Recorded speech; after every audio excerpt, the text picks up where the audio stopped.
Olá, caros alunos do curso de licenciatura em Física da Univesp. Vamos dedicar 2 semanas ao estudo da hidrostática. É muito interessante esse estudo, porquanto temos aí uma série de fenômenos que são muito agradáveis visualmente, né? É claro que esse tema é relevante no nosso mundo, no universo, nas estrelas e assim por diante, no processo de evolução estelar, né? Ora, a aula de hoje nós vamos dedicá-la à derivação de algumas equações básicas da hidrostática. Vou apresentar uma, mas depois, quando abordarmos a questão do colapso gravitacional, nós vamos introduzir outra equação, né, para a pressão exercida pela força gravitacional. Muito bem, para a gente começar então esse tema, a gente precisa definir, né, o que é a hidrostática. É um estado do fluido. Sim, nesse estado a velocidade é igual a zero. É provavelmente uma das principais características da hidrostática. O fluido não se move, não é? Isso justifica esse estática que está aqui, não é? O fluido está em repouso, né? Numa situação de equilíbrio, na realidade, né? Também a gente despreza as variações, né, da densidade com o tempo, claro, porque, de novo, é uma situação estática, nada muda com o tempo, né? A pressão também, nós vamos admitir que ela não mude com o tempo. E escrevemos assim: derivada parcial da densidade e derivada parcial da pressão com respeito ao tempo igual a zero. De forma que, em princípio, né, nós temos aqui, então,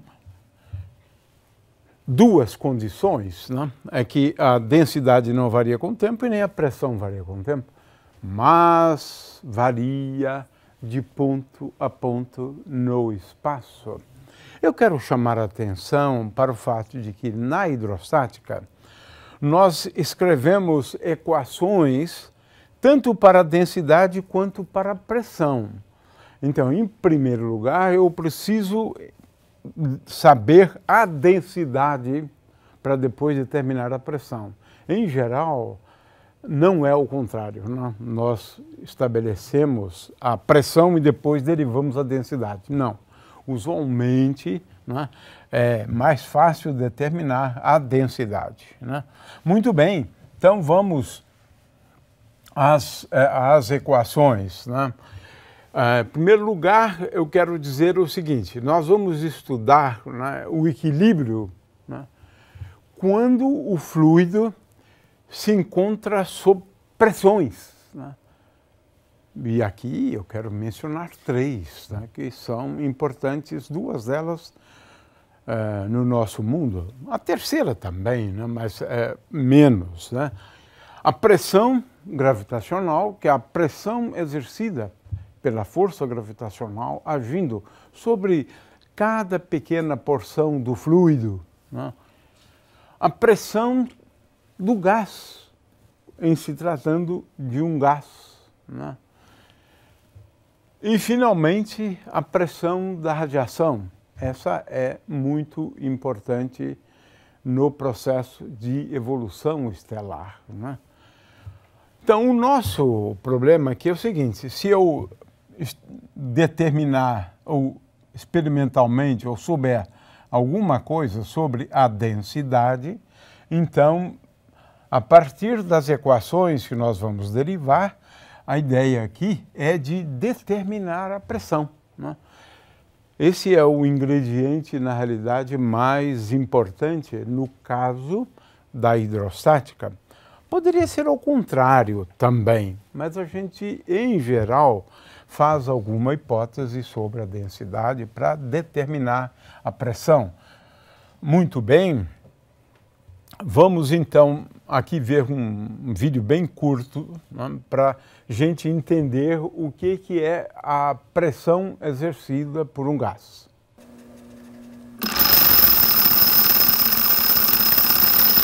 Aqui seria a simulação de uma temperatura um pouco mais baixa.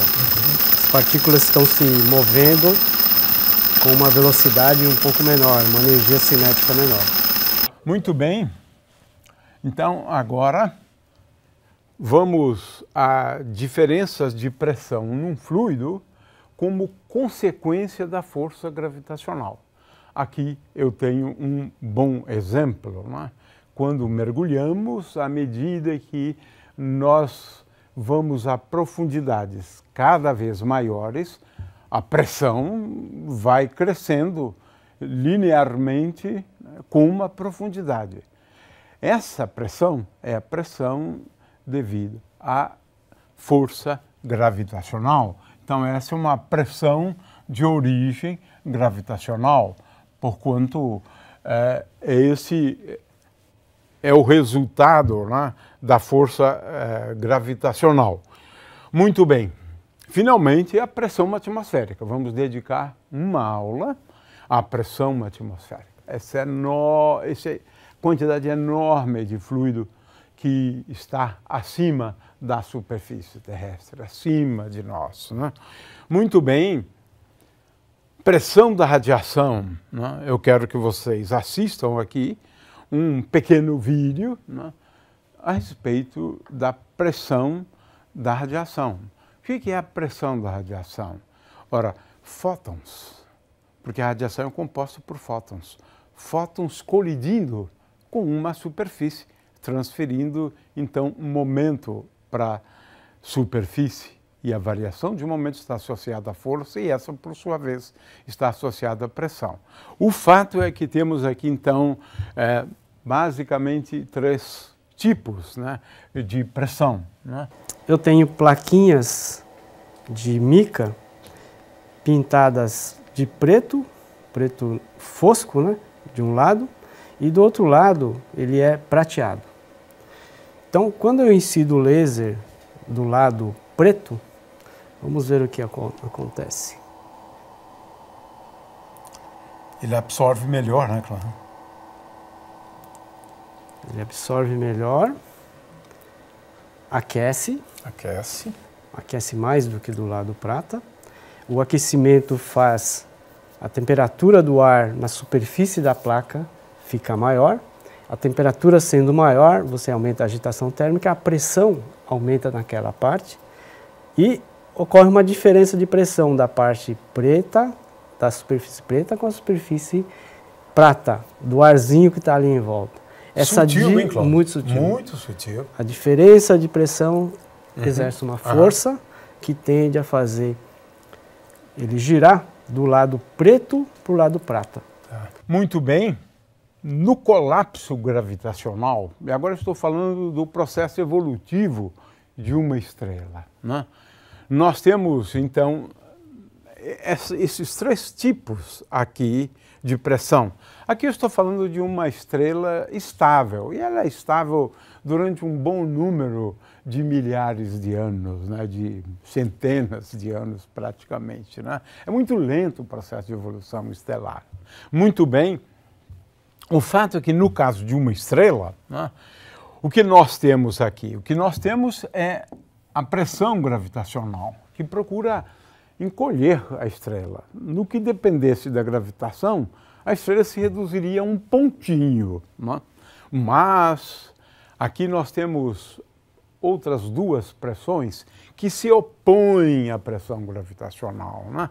Tanto a pressão do gás, né, quanto a pressão da radiação. De forma que na estrela nós temos um equilíbrio, porque essas duas outras formas de pressão se equilibram com a pressão gravitacional, devido à força gravitacional. Então, essa é uma aplicação interessante e quero chamar a atenção para o fato de que a pressão numa estrela, né, devido à radiação, ela depende da temperatura exclusivamente, com a quarta potência da temperatura, né? Esse é um dado e que é importante para estudar esses processos, né, de evolução estelar. Muito bem, vamos agora então analisar o caso geral, né? A nossa intenção aqui é descrever as equações, né, que regem a hidrostática. E aqui posso estar falando inclusive do processo de evolução estelar, né? Muito bem, então o que nós veremos é que quando temos, né, o gradiente da pressão, ou seja, a pressão variando de ponto a ponto, ela na realidade corresponde a uma força por unidade de área. É isso que a gente vai ver agora, né? Já estou antecipando o resultado, né? Muito bem.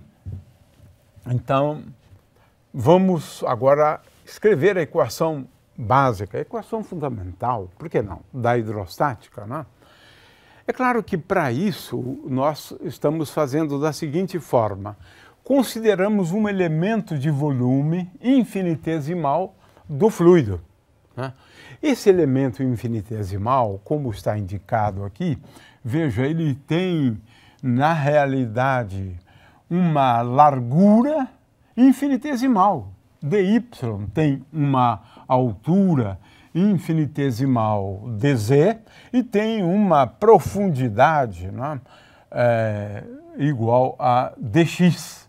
dx, dy e dz são elementos de comprimento infinitesimal, né? Muito bem. Agora, o que nós vamos analisar, né, são as forças, quando consideramos um fluido, agindo sobre esse elemento infinitesimal, né? É uma caixinha muito pequenininha, na realidade. Essa é a ideia aqui, não é isso? Muito bem. Então, veja só o que acontece. Eu vou considerar esse elemento de volume dado por dx vezes dy vezes dz. É o elemento de volume infinitesimal em coordenadas cartesianas, na realidade. É isso que eu estou considerando. Agora, nesse elementozinho de volume, temos uma massa infinitesimal. Essa massa infinitesimal é dada pelo produto da densidade, né? Veja só, da densidade vezes o volume. É tão simples quanto isso. E agora vamos considerar a lei de Newton. Esse elemento de volume está sob a ação de forças. N forças. N, não importa quantas aqui. Em geral, a gente vai considerar a força gravitacional, por exemplo, mas está sob a ação de forças, é isso que eu estou imaginando, né? De forma que a lei de Newton é isso. dm, a massa do elemento de volume, vezes a aceleração, né? É claro que na estática eu vou fazer a aceleração igual a zero, né? Claro, é estático, não está se movimentando, mas eu já estou me preparando, né, para a equação de Euler, na realidade, né? Então é assim, a gente escreve agora essas forças sob duas, eu levo em conta dois tipos de forças. Primeiramente, a força associada à variação da pressão. E agora as demais forças. A força gravitacional, por exemplo, né, é o que a gente vai considerar. Então, a intenção aqui é só calcular esta força sobre esse elemento de volume como resultado da diferença de pressão, né? Muito bem, então como é que nós procedemos? A gente faz da seguinte forma, né? Veja só, eu tenho aqui sobre esta superfície em verde, aqui, né? Essa superfície, né, ela tem um elemento de superfície, né, que é dado por dy vezes dx, como está aqui, né? dy vezes dz. E esse elemento de área, né? Já que eu estou considerando aqui a superfície, no caso, x igual a uma constante, né? Muito bem. Agora, eu calculo a pressão neste ponto. Admitamos que a pressão nessa superfície seja P. Ora, a pressão nessa outra superfície é como consta aqui, é P mais dp dx vezes dx. Sim, porque envolve essa distância infinitesimal, né?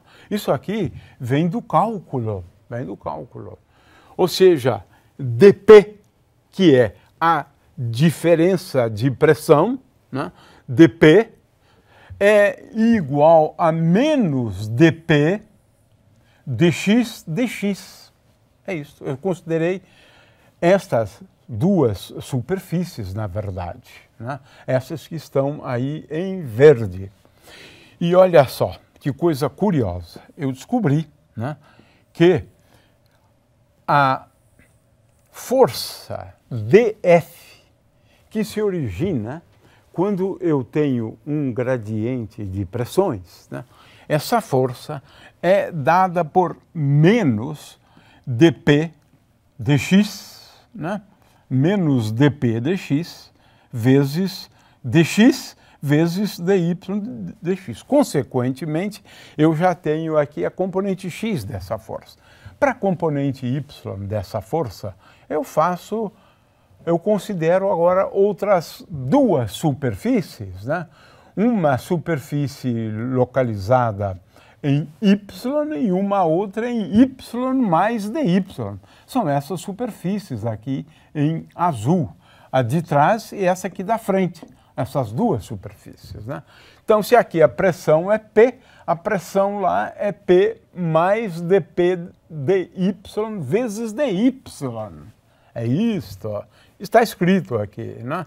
Então, se eu considerar, né, P menos, né, P de x, y mais dy, eu vou obter esta expressão. Ou seja, a componente y da força resultante da pressão, ela tem uma expressão análoga ao caso anterior, né? A componente y envolve menos dp dy vezes o elemento de volume. Por quê? Aqui a superfície y igual, por exemplo, a zero, né? Por exemplo, né? Então, essa superfície, o elemento de superfície para y igual a constante é dx dz. Então, a força é igual ao dF, né? A diferença de forças, eu estou considerando a força sobre uma superfície, né? Menos a força sobre a outra superfície, né? Muito bem, então o resumo é este aqui, é este, né? E se eu fizer para a componente Z, né? Agora eu estou usando uma cor vermelha, né? Eu calculo, então, a pressão aqui, digamos, em Z igual a zero, e a pressão em Z mais dZ. dZ é esta distância aqui, quero chamar a atenção, né? De forma que agora, aqui, a pressão é igual a dP dZ vezes dZ. É isto, né? Muito bem, porque eu estou considerando esse aqui é o eixo Z. Né? Consequentemente, tem uma expressão análoga anterior. Agora, veja, eu vou considerar a força total sobre o elemento de volume. Eu calculei as componentes das três forças, né? Ora, dF, a diferença de forças, né?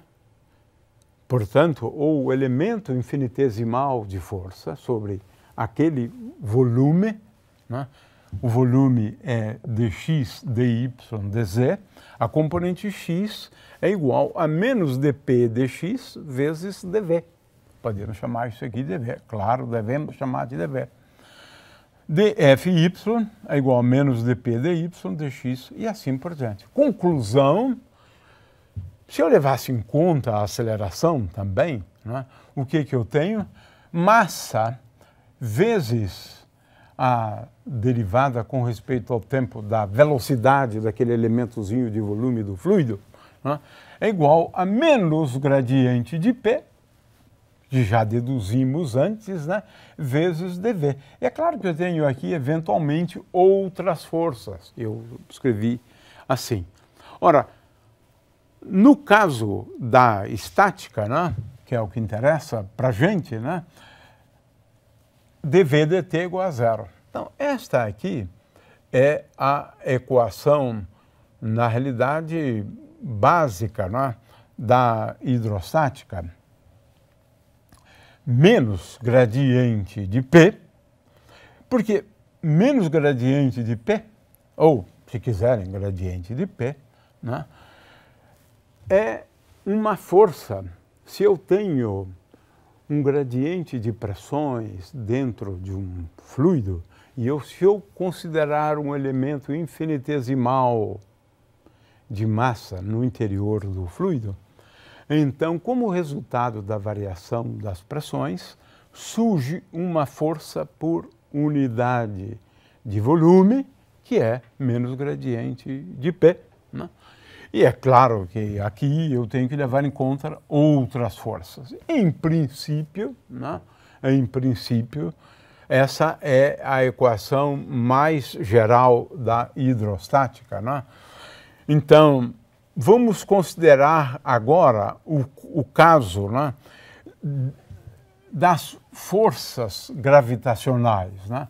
Agora eu vou determinar, né, a condição de equilíbrio de um elementozinho de volume no interior de um fluido quando ele se encontra, em primeiro lugar, sob a ação de um gradiente de pressões e também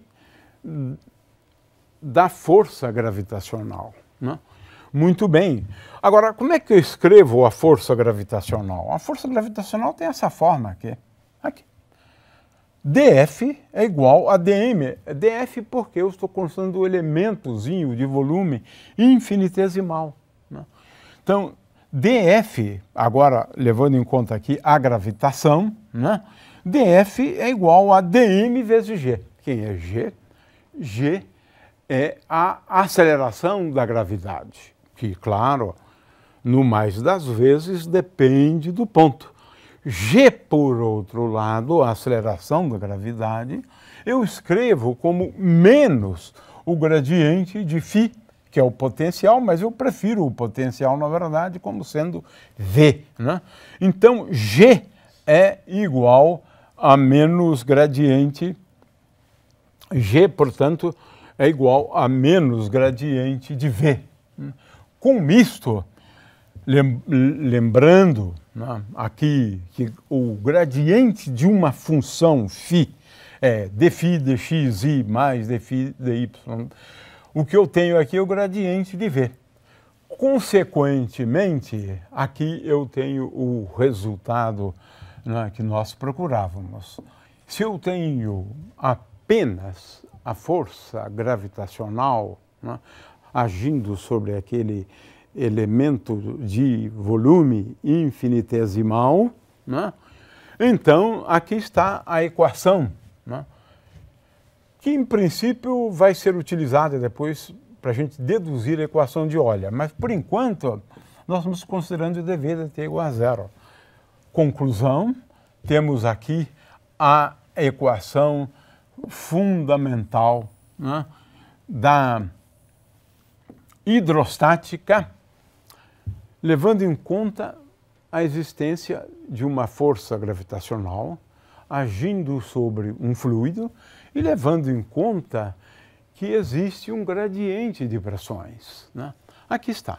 Essa é a equação básica da hidrostática, né? Ela pode ser escrita de várias formas, sem levar em conta o ponto. Essa expressão aqui é uma expressão mais resumida.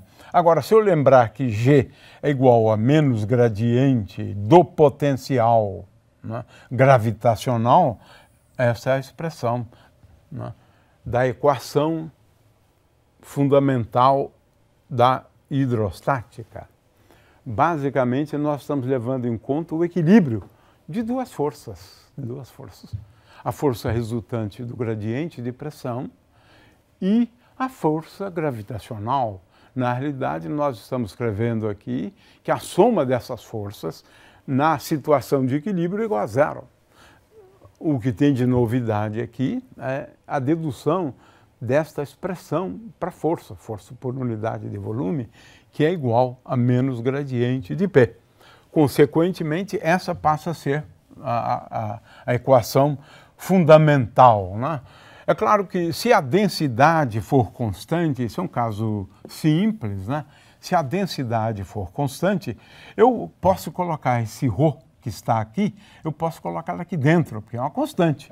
Portanto, olha só, se eu escrever ρ igual a ρ0, agora eu tenho esta equação. Mas essa equação é simples, relativamente simples. Eu determino a pressão, né? Veja que essa equação fundamental da hidrostática, eu só consigo determinar a pressão uma vez conhecida a densidade, claro. Admitindo a densidade constante, aqui eu tenho a solução.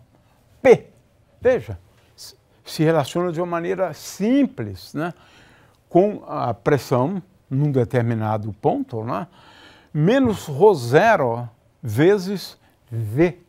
V o potencial.